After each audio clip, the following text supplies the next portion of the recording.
Welcome to RPG Book Club, the podcast where we play a little bit of a video game and talk about how it makes us feel. I'm Sam. I'm Bernard. And I'm Trish.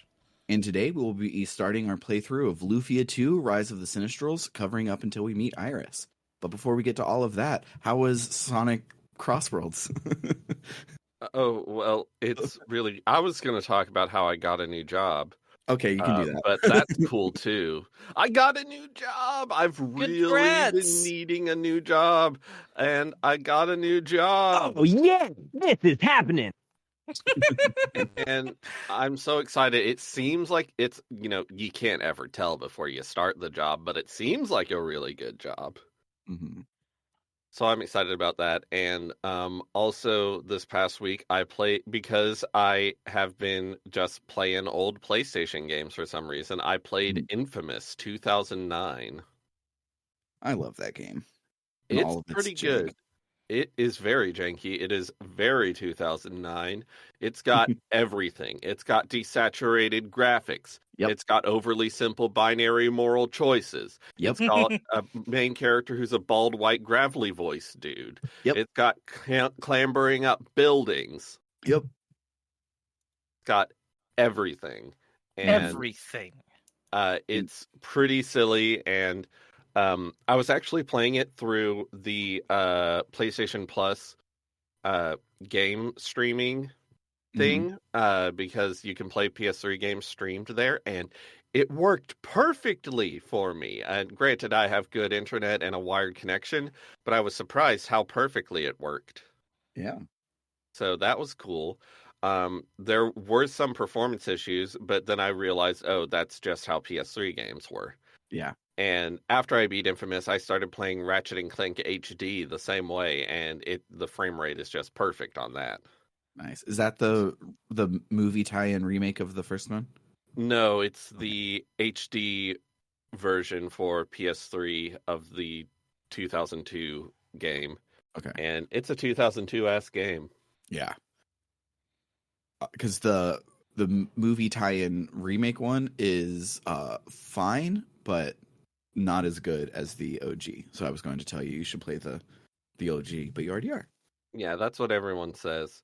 When I played Sly Cooper, everyone was like, the first one is way the worst, and the second and third are way better. I was playing Ratchet and Clank, and I was like, this is pretty good. This is okay. I wonder how much better the other ones are. And it looked like, I don't know how much of this was nostalgia, but it looked like most of the people are like, Ratchet and Clank 2002 is the best or one of the best ones. And I was like, oh. Yeah, I thoroughly like all of them, but there's just a different tone of the first one where they kind of didn't know, like, they didn't Flanderize themselves yet. And they don't Flanderize themselves very much in that game, but they had more interesting stuff going on at the beginning. But every single one of those games is a joy if you're a person who liked to play Fiesta in Halo 2, and no, not Fiesta wasn't available in Halo 2. Whatever one, I think it was in 3. It doesn't matter. If you like to play Fiesta where everything is different and weird, if that's the vibe you like, and you like platformers, then Ratchet and Clank is for you. I like how you can do a Mario 64 long jump in it. Yeah. Those are fun. I like them. The other thing that happened this week is Sam and I both got into the Sonic Racing Cross Worlds closed network test, so we've been playing that. Yeah, it's real good. We talked about it a lot while the mics were rolling prior to us starting, so it'll either be in the bonus show or after the credits or something, but we like the game. It's real good. Sonic's back, baby. Yeah, we should definitely talk more about it in Victory Lap. Absolutely. I probably we won't shouldn't start talking about it now, because then we'll talk too long. Yes, but let's talk too long? That's never happened. But it's good. Get hyped. It might be... It has a chance. I doubt it, but it has a chance to be the best kart racer coming out this year. But yeah, other than that, for me this week, my monthly Asterisk Pathfinder game has finally completed the beginner box. The beginner box, whose box says this takes about 4 to 6 hours to complete. We have been at this table since before I got divorced, so it has taken. So you're saying it's been a while? It's been a while. Our monthly game is usually we play about 3 times a year. We were on a good pace with it, and then my ex dumped me and ghosted me, and that really sucked. And their character was kind of the way in to that part of the campaign, and so I had to pause and reconfigure and do all of that stuff. So, but at that time we were like really good on it, and then after the restart we haven't been in a good cadence. But now we scheduled before we left for the night. We scheduled when the next one was, and everybody wrote it down in their calendars. So it should be back to monthly. And this is the game where it's a fully homebrew world, adventure, everything. I'm making everything up as we go, so I can tailor it exactly to everybody. And now I get to do that instead of just slapping a coat of paint on the beginner box. So I'm very, very excited for that. Congratulations! Other than that this week, yeah, I played a lot of Star Ocean Blue Sphere, not because I wanted to play extra, but because there's just a lot of that game. But we will be talking about that one on the bonus feed. Indeed. What about you, Trish? How was your week? My week has been. I'm like sitting here realizing I need to talk about my week, and I'm like, fuck, what did I do this week? It's been a week and a half since we last recorded, dear listeners, and I'm like, I think the biggest thing is so I managed to so I've had some good adulting shit happen, and by good I mean a real mixed bag, but stuff got done. So like half a week ago I was like, I'd gotten this thing in. Apparently here in Massachusetts the census is more often, and if you don't report in for it, you get removed from the voter registry, which I didn't want to have happen. So, and I'd actually already passed the deadline, so I had to re-register to vote. But I was like, okay, I got to go to the town hall to do my. I could have mailed it in, but the town hall's literally down the street from me. So I walked in to do that, and I did it. And now I brought my name change paperwork. So now I'm officially registered both in the town and on voter registry with my real name that I worked so fucking hard to change, which I'm very happy. But in the process of doing that, I got misgendered like 8 times. Amen. By the clerks, who are really nice ladies. They're great. They just really wanted to call me he and him. I guess. It took 3 times correcting them for them to hear me, and for them to be like, "Oh, sorry," and change, which I guess is better than nothing. And that just left me after that in this real dysphoric funk where I've spent a lot of the time since,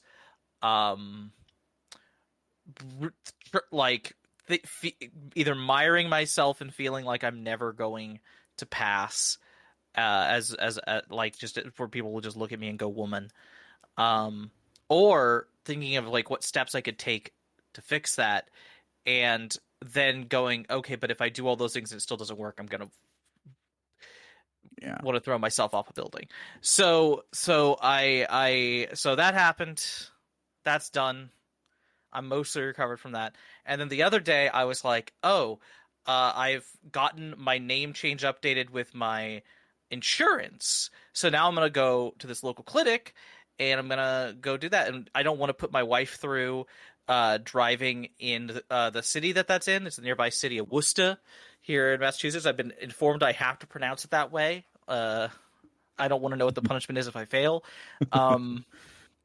But so I bus into Worcester, and busing into Worcester is a process because it's an hour there, it's an hour back, and then because the bus is on this 2-hour rotating thing, it doesn't take me 2 hours to get to the clinic and do what I need to do. I got registered. I still have some stuff I need to do, but I'm on the way to. I haven't had a primary care doctor in like over 10 years, which is bad. That's not good. And it's because the entire system of health insurance and having a primary doctor is just really fucking hard to do for yourself when you're neurodivergent. And by that I mean when you have really bad ADHD and anxiety about being on the phone with people. So I got that registration done, but that, as I said, that does not take 2 hours. So I'm left with like an hour of wiggle room. End up just kind of freezing my ass off and walking around. It was a nice time, but it was the kind of nice time that by the time I got home, I was just dead tired. Mm-hmm. And I've been feeling it since in my legs. Partially because I made the mistake of one of the directions to go to my house is the shorter way almost every time, but it's shorter, but the incline on the hill is about 45 to 50 degrees. So it kills me. So that's like real life stuff. And I'm trying to think about the only other thing I've been reading, classic Chris Claremont comics, with a partner and my sister. And that's been fun. We're reading classic New Mutants. I'm really looking forward to when we get to the Demon Bear saga. And I'm not going to say that's when the series gets good. I think there's a lot of good stuff before that, but it's definitely when the stuff starts kind of kicking up a notch. And truly me and my partner having to walk through my sister what the fuck is up with Nova Roma was fun, but was also just like I could feel her straining against the comic book bullshit. I might want to talk about Nova Roma and New Mutants in the post show. Yeah. That's for later. It's kind of like we were watching the new Spider-Verse with Scarlet, and I'm like, oh my god, it's Ben Reilly. I love Ben Reilly. He's my favorite Spider-Man. And Scarlet's like, oh, what's his whole deal? And I'm like, oh my god. I have to explain Clone Saga parentheses 1990s to Scarlet. I didn't. I just said it's complicated, but he's a clone of Peter Parker. That's the correct answer. Congratulations on giving the correct answer to that question. And then Kane Scarlet Spider was on there. I'm like, oh my god, it's Kane Scarlet Spider. He's my other favorite. And I'm like, I'm not telling you why. He's from Houston. I'm not telling you why.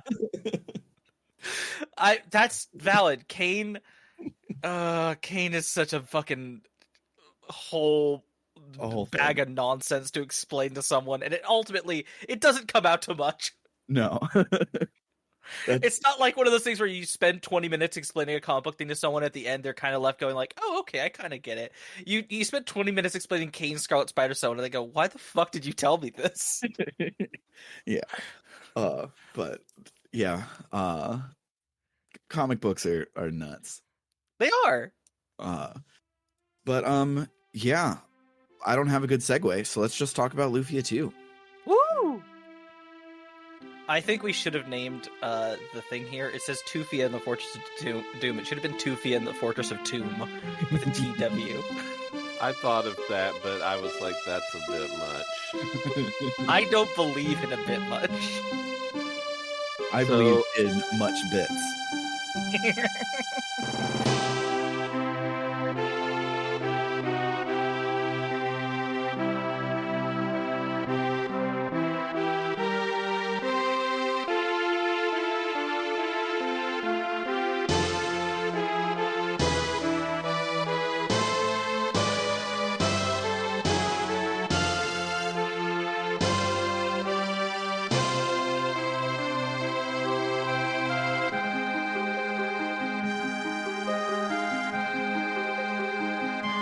So, are we all playing the game with the Fru Lufia Trilogizer patch?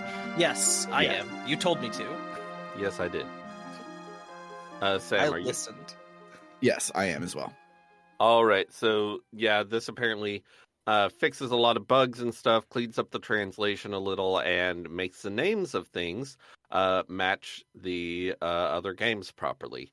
Yeah, So most notably, for some reason, the titular Fortress of Doom in the original Lufia 2 is not called the Fortress of Doom.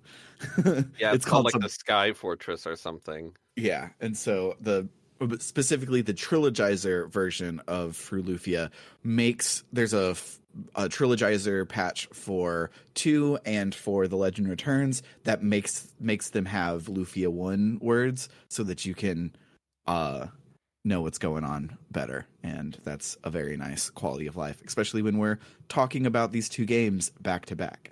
Yes. So Lufia 2 starts with a very lengthy attract mode full of story, and this attract mode does not play after you select a new game, so hopefully you didn't skip it. I definitely didn't. It was awesome. The game is immediately much more cinematic than anything we saw in Lufia 1. Absolutely. We see an ominous castle and spheres of light fly into and out of it. Aram approaches a throne and addresses the very large boy sitting upon it as master. I say a very large boy. He's like this horrible, scary being. Yeah, he's he does. very large.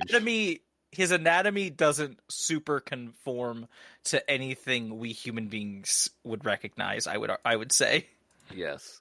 So the text boxes inform us that this thing's name is Auric. He asks Aram, who should rule, we Sinistrals or humans? And an interesting thing is that in the Fru Lufia Trilogizer patch, Auric refers to we gods instead of we Sinistrals. I don't know if that's more accurate or whatever, but it's interesting. It is. I think it might be this is the rise of the Sinistrals. I think the name Sinistrals happens later. That would I think make sense.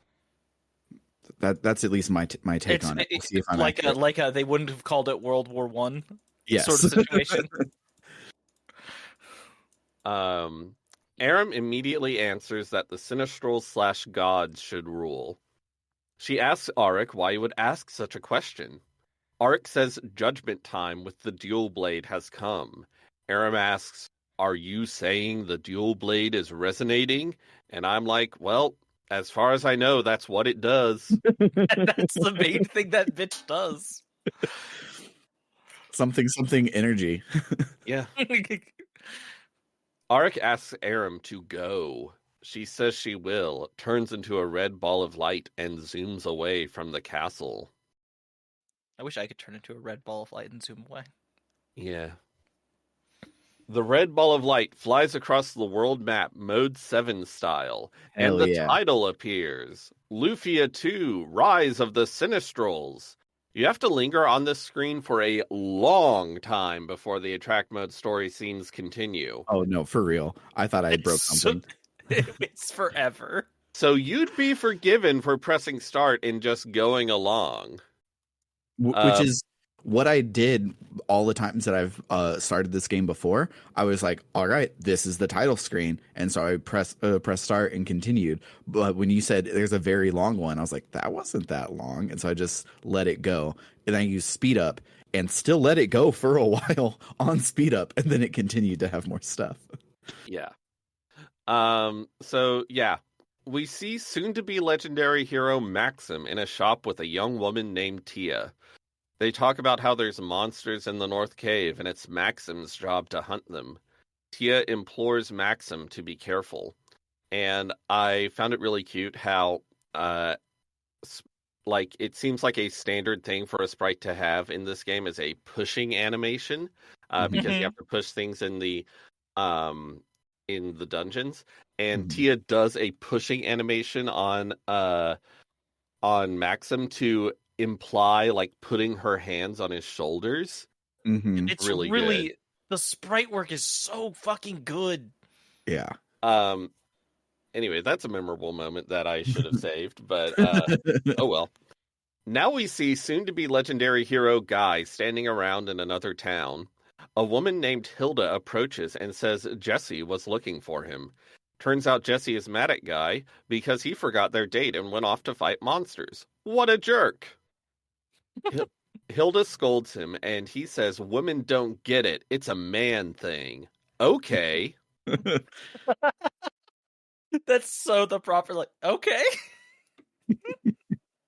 Now we see two little boys named Tim and Kim making fun of a girl named Lemmy, and my brain immediately shouts in Bart and Lisa's voice, "Not Lemmy!" For a very specific Simpsons reference. She starts crying, and soon-to-be legendary hero Salon rushes up and tells the boys they should be nice to girls. The boys run off, and Salon comforts Lemmy, telling her to be strong and stuff. And I wrote the beginning of these notes on my phone, and it kept autocorrecting Salon to Selma. Selma Hayek, star of this game. Yes. Now we see a castle where a man named Dakar stands alone and says to no one in particular that no one can beat him. This part was so cheesy and delicious. Yes. Shoutouts to Anthony from the Discord, whose username is Dakar. Nice. A soldier runs up to Dakar and says that monsters are swarming the North Labyrinth. Before Dakar can promise to dispatch the monsters, the door behind him bursts open, knocking him off the castle walls. Oops. Prince Alex exits the door, asking where the monsters are. He and a guy named Joseph head off to the North Labyrinth. Now we see Professor Lexus Shaya, ancestor of our inventor buddy from the last game. I feel like buddy's a strong word. Ancestor of our inventor from the last game. He runs off to start inventing something or other, and two people named Stella and Eric talk about how his inventions never work, and a recent one, which was supposed to make his ship move without wind, sank Eric's ship. And I have to make sure I pronounce Arik as Arik, because there's a character who might be just a character in the scene named Eric. Mm-hmm. Now we see soon-to-be legendary hero Artea speaking with an elf girl named Milka. They talk vaguely about vague things. Milka is about to say something about the people in the city, but a woman named Karen interrupts. Not really clear what's going on here. I think it's something about, like, prejudice, oppression of elves or something like that. But I don't know. I don't either. Back in the Sinistral throne room, Arik wonders whether his kind, or humans, are really transient on Earth. He asks, Dual Blade, do you have the answer? And the Dual Blade appears in front of him. It's probably resonating. The attract mode is finally over. Wow!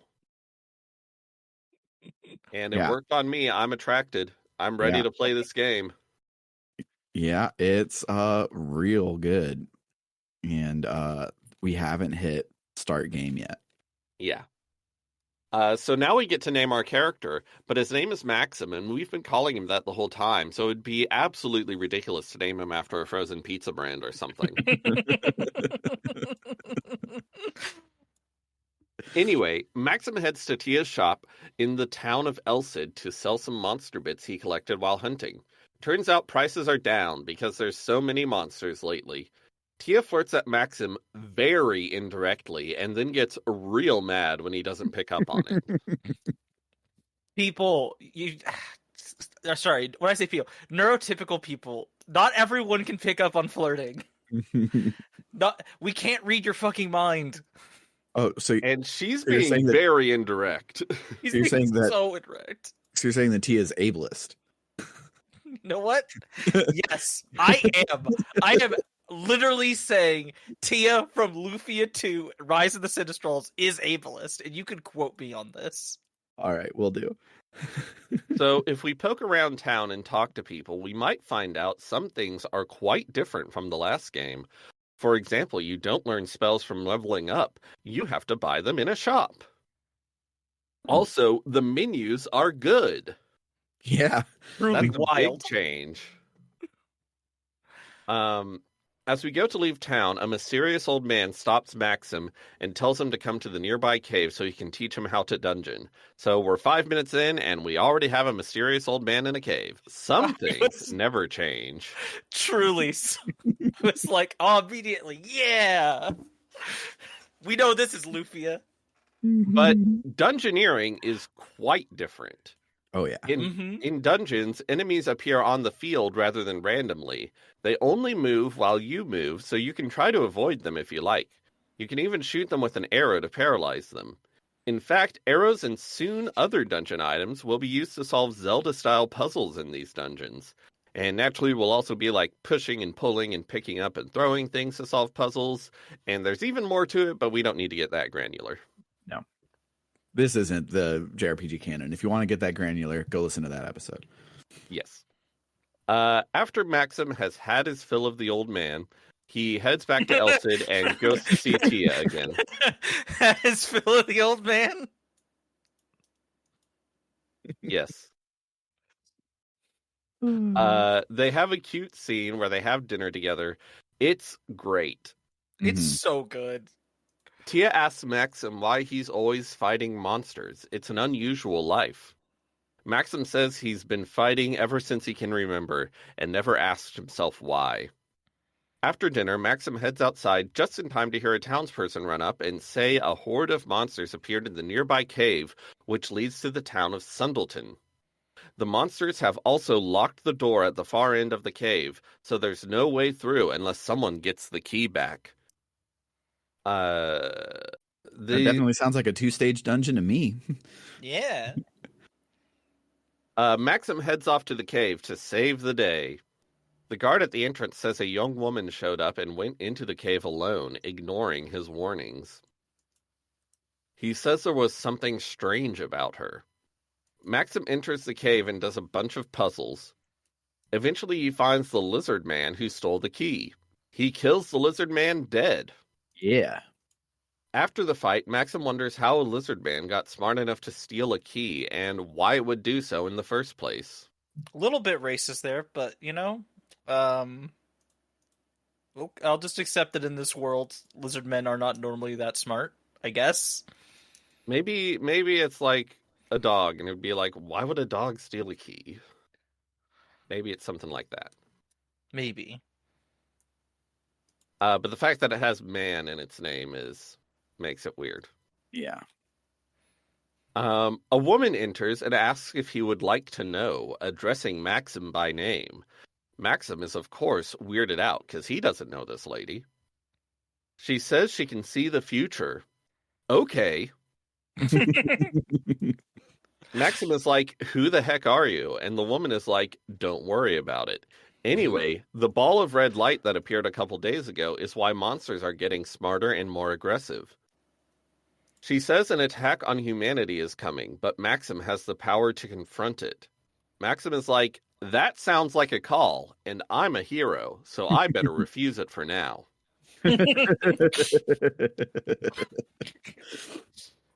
He says he has no such power. Sure, he fights, but he's not a save the world kind of guy. The woman says nothing.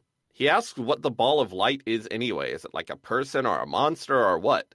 The woman says nothing. But eventually she finally says that there are others who will fight with him. He needs to assemble a JRPG party. The woman says it's up to him whether he will go on this journey and meet this destiny and stuff. She turns to leave. Maxim is like, wait, I still have questions? The woman says her name is Iris, and she's here to ascertain the future. If he goes on the journey, they may meet again. She leaves. So in this game, we quickly encountered not just a mysterious old man, but also a mysterious young woman. So already it's subverting our expectations. And that's all we played. And seriously, that was like 30 minutes to an hour of gameplay, but the attract mode was very in-depth. So setting even just what we immediately get is so goddamn delightful that we can talk about it for a while. Yeah, and lots of stuff is being set up and everything, so yeah. So yeah, let's listen to some music and then talk about it for a while.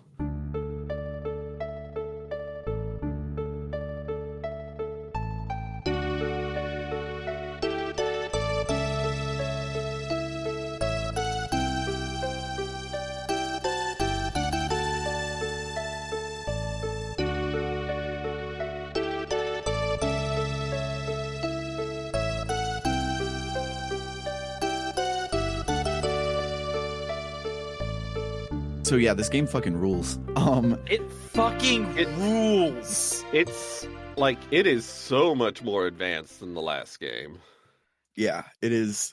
Like, I'm real glad that we played the first one first, because all of the specific ways that this one rules are not necessarily that stand out amongst the Final Fantasy VIs of the world and other stuff there, but specifically contrasting it to Lufia and seeing the Lufia DNA in this game fucking rules, and it's so cool. Like, just the fact that the first scene is a doofus not understanding the advances of his longtime childhood friend, like, is just done better here, and it's so good. It's so fucking good.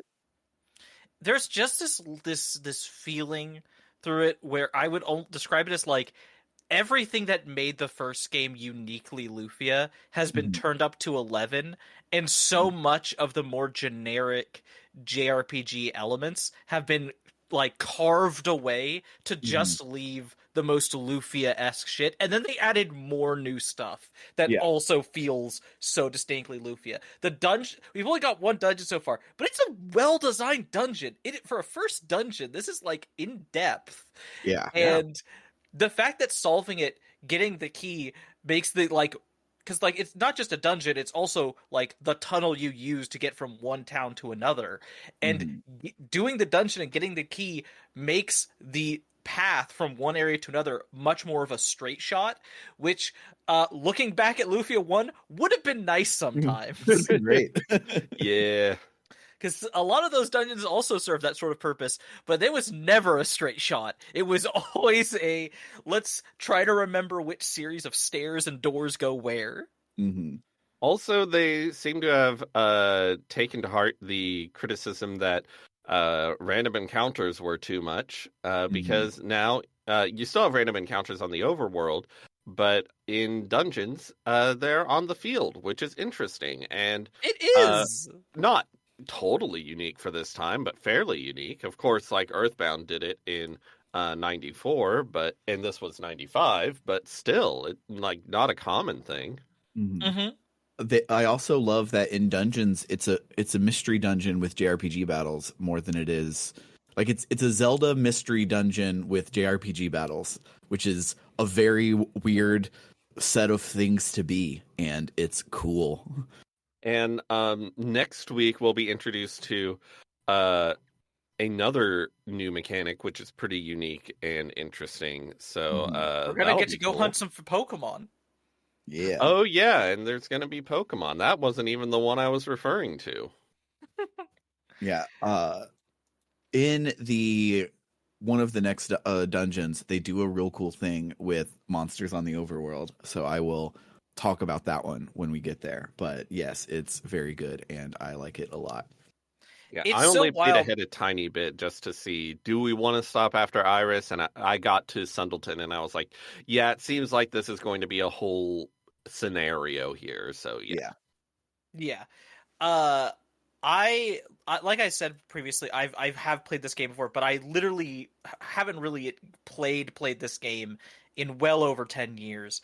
And so I didn't remember how far I'd gotten, but when I got a little further and they talked about the stuff that was coming and they talked about different game mechanics, I was like, oh, that's so cool. In fact, there's game mechanics that get brought up in the next town that are technically available right now, I think, but we just haven't been explained, which I think we should wait to next week to talk about. But the ways they make the battles more engaging and more interesting in this game is so cool. The dungeon stuff is so cool. The sprite work!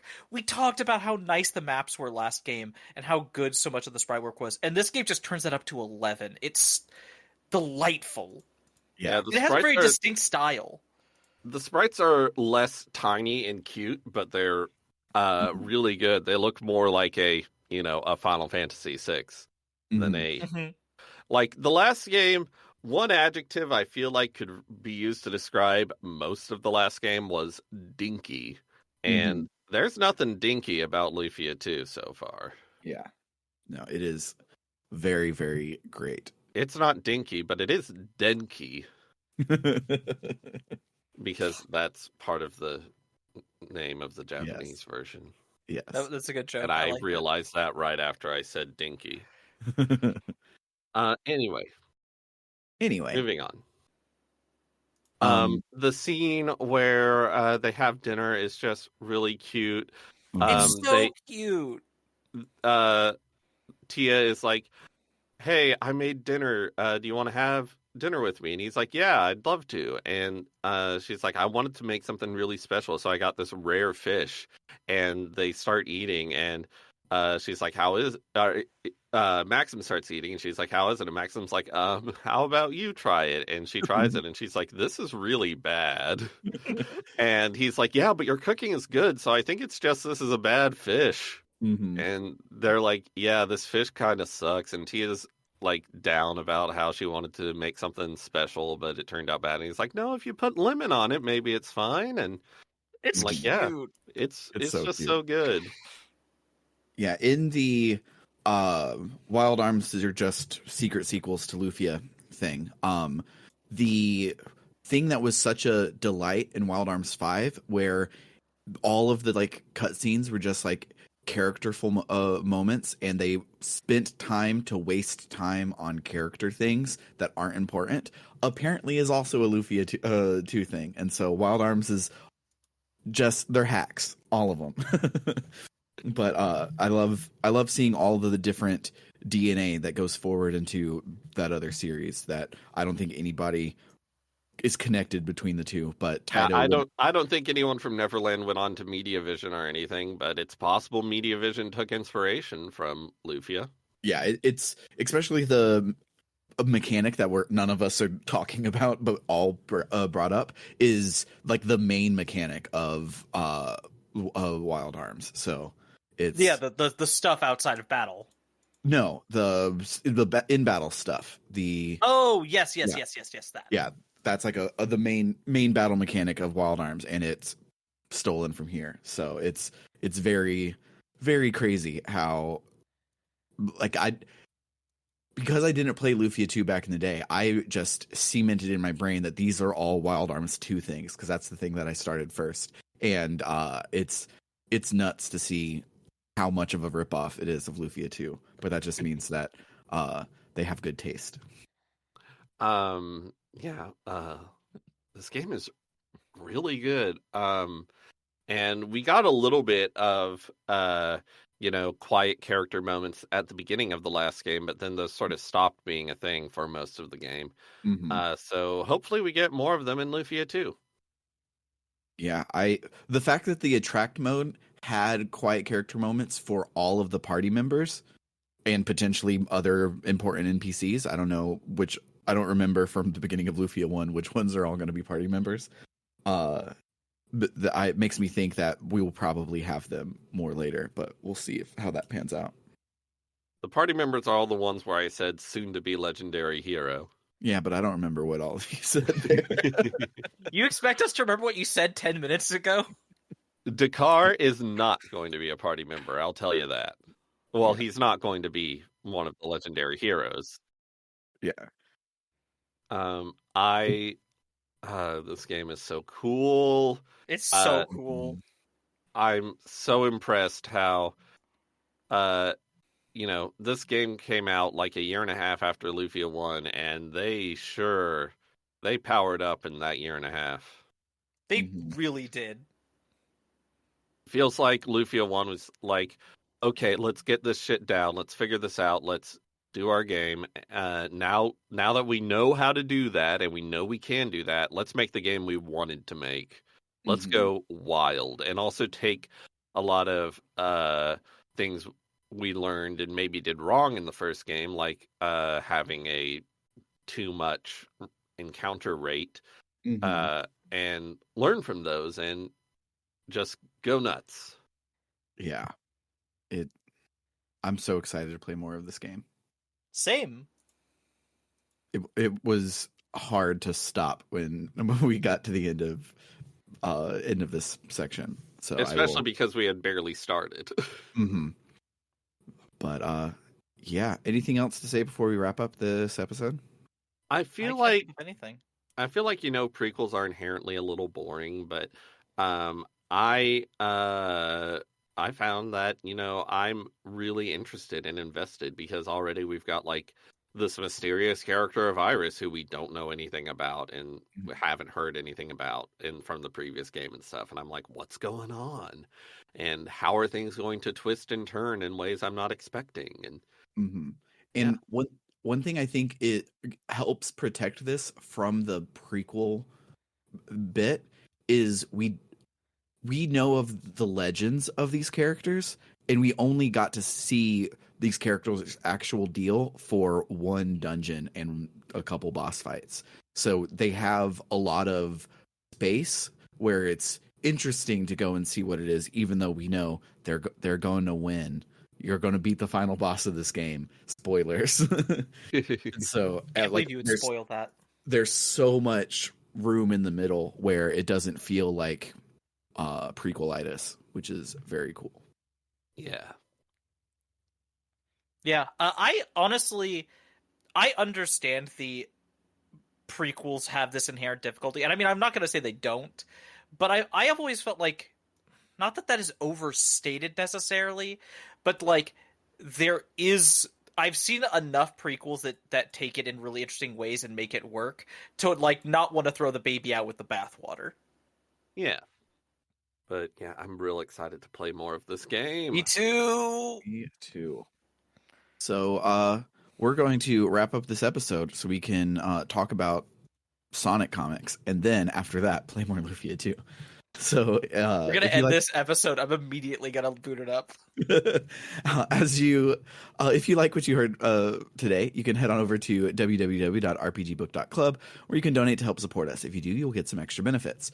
At $1 a month, the Gadabout tier gets access to our bonus feed, where we have after shows for every episode, as well as bonus seasons of the show that are backer only.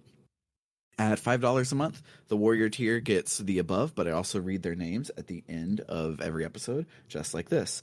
Shoutouts to Frosthair, Dragon Slayer 19, Kildranas, Freddy Rodriguez, Aaron524, and Jfro Prime. And then at $20 a month, the Luminary tier gets the above, plus a one-sentence shout-out to whatever it is they are passionate about. So shout-outs to El Tantavi, who wants you to check out Aftermath.site, a worker-owned, reader-supported news site covering video games, the internet, and the cultures that surround them. Shoutouts to Vimk, who says, Gideon saw them in her mind's eye, mucky ivory in the sulphurous dim, picks clattering over the ground, eyes a multitude of wavering red pinpricks. And Sclare Time says, for you TTRPG nerds, check out Fabula Ultima. I'm not affiliated with the game, I just think it's neat. For RPG Book Club, I've been Sam. I'm Bernard. And I'm Trish. Toodaloo, folks. Bye-bye.